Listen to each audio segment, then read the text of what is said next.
Hi there, it's Marchann Knowles, and I'm back again with another story by Patricia Polacco.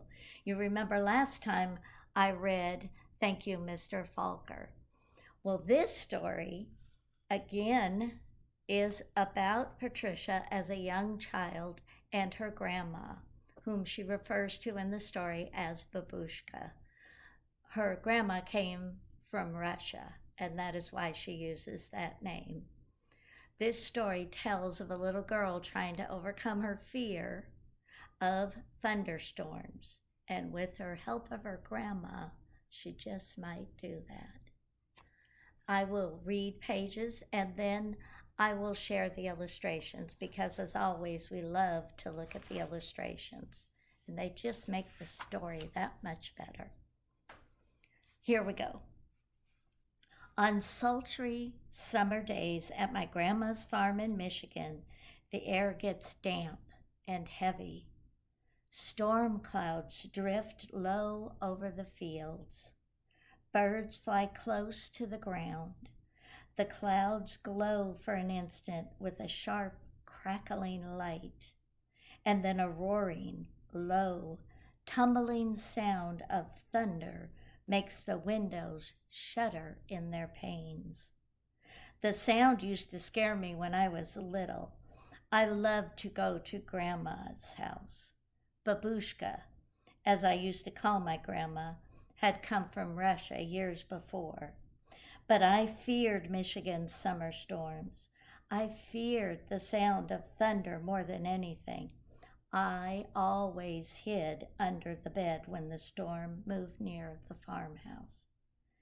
This is the story of how my grandma, my babushka, helped me overcome my fear of thunderstorms.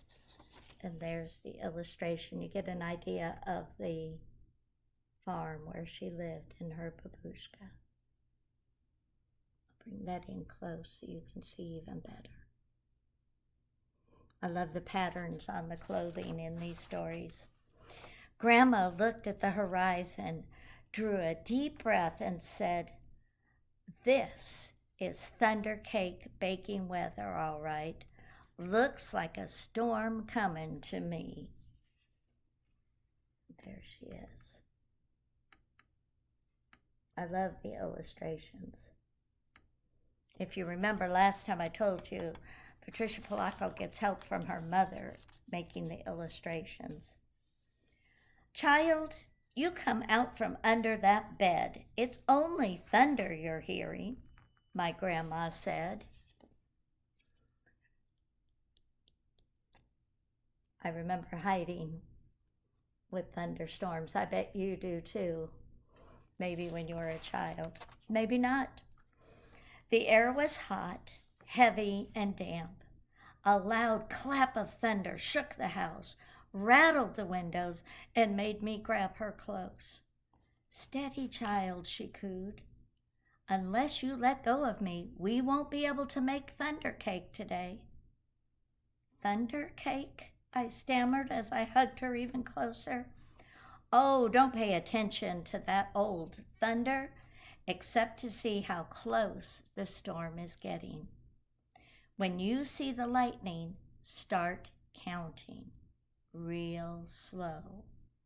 When you hear the thunder, stop counting. That number is how many miles away the storm is. Understand?" she asked. "We need to know how far away the storm is so we have time to make the cake and get it into the oven before the storm comes, or it won't be real thunder cake." Look at her grandma just holding her tight. She looks safe in her grandma's arms. Her eyes surveyed the black clouds away off in the distance. Then she strode into the kitchen. Her worn hands pulled a thick book from the shelf above the wood stove. "Let's find that recipe, child," she crowed as she lovingly fingered the grease-stained pages to a creased spot. Here it is, Thundercake. She carefully penned the ingredients on a piece of note paper. Now let's gather all the things we'll need, she exclaimed as she scurried toward the back door. She's jotted down everything on there.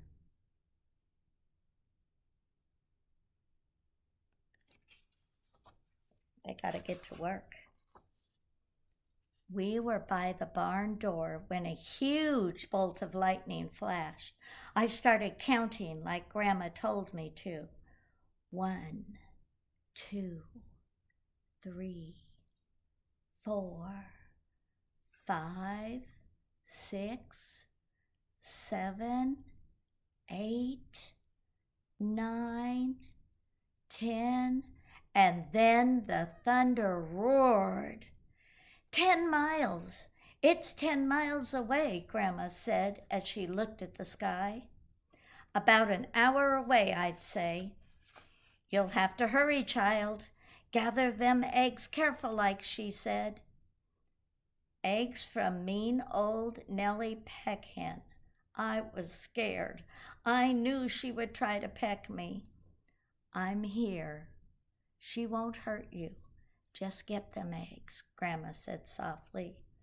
The lightning flashed again. 1, 2, 3, 4, 5, 6, 7, 8, 9, I counted. 9 miles, Grandma reminded me. She seems a little concerned about getting eggs from that one hen. Must be one that likes to peck a lot. Milk was next. Milk from old Kick Cow. As Grandma milked her, Kick Cow turned and looked mean right at me. I was scared. She looked so big. Zip went the lightning. 1, 2, 3, 4, 5, 6, 7, 8, I counted. Boom went the thunder. 8 miles, child, Grandma croaked. Now we have to get chocolate and sugar and flour from the dry shed. Look, Grandma's milking the cow. She's running. I just love the illustrations. You can feel how the little girl is feeling. I was scared as we walked down the path from the farmhouse through tangleweed woods to the dry shed. Suddenly the lightning slit the sky. 1, 2, 3, 4, 5, 6, 7, I counted. Boom, ba-boom, crashed the thunder. It scared me a lot, but I kept walking with Grandma.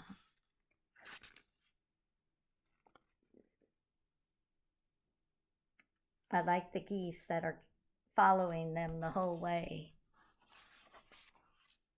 Another jagged edge of lightning flashed as I crept into the dry shed.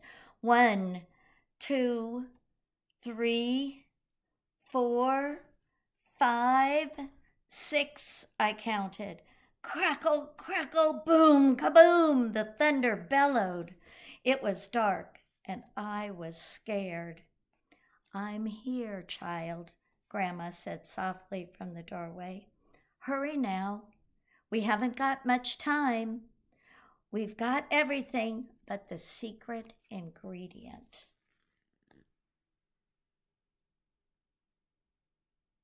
Grandma's always there watching over her and helping her feel safe. Did you ever have someone like that in your house, in your family, that made you feel safe? I did. My dad makes me feel safe. 3 overripe tomatoes and some strawberries, Grandma whispered as she squinted at the list. I climbed high up on the trellis. The ground looked a long way down. I was scared. I'm here, child, she said. Her voice was steady and soft. You won't fall. I reached 3 luscious tomatoes while she picked strawberries. Lightning again. 1, 2, 3, 4, 5, I counted. Kabang! Boom! The thunder growled. She's way up there. That's up high for a little girl. But there's Grandma, just waiting. We hurried back to the house and the warm kitchen, and we measured the ingredients. I poured them into the mixing bowl while Grandma mixed. I churned butter for the frosting and melted chocolate. Finally, we poured the batter into the cake pans and put them into the oven together. Lightning lit the kitchen. I only counted to 3, and the thunder rumbled and crashed. 3 miles away, Grandma said, and the cake is in the oven. We made it. We'll have real Thundercake. You can see them preparing everything.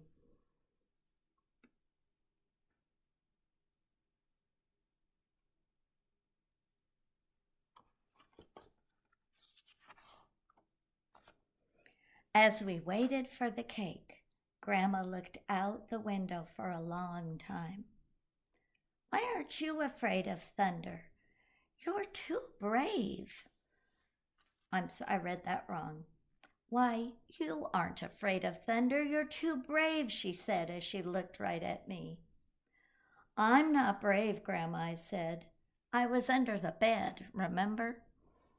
But you got out from under it, she answered. And you got eggs from mean old Nellie Peckhan. You got milk from old Kick Cow. You went through Tangleweed Woods to the dry shed, and you climbed the trellis in the barnyard. From where I sit, only a very brave person could have done all them things.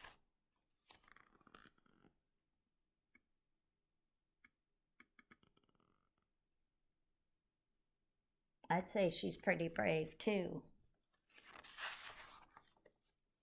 I thought and thought as the storm rumbled closer. She was right. I was brave. Brave people can't be afraid of a sound, child, she said as we spread out the tablecloth and set the table. When we were done, we hurried into the kitchen to take the cake out of the oven. And after the cake had cooled, we frosted it. I wonder if this is a saved tablecloth, if it's something handed down in our family. That always makes it special. Just then the lightning flashed, and this time it lit the whole sky. Even before the last flash had faded, the thunder rolled and boomed, crashed, boom, just above us. The storm was here. Perfect, Grandma cooed, just perfect. She beamed as she added the last strawberry to the glistening chocolate frosting on top of our Thundercake. Their timing was perfect. That cake looks delicious too. As rain poured down on our roof, Grandma cut a wedge for each of us. She poured us steaming cups of tea from the samovar. And when the thunder roared above us so hard it shook the windows and rattled the dishes in the cupboards, we just smiled and ate our Thundercake. From that time on, I never feared the voice of thunder again.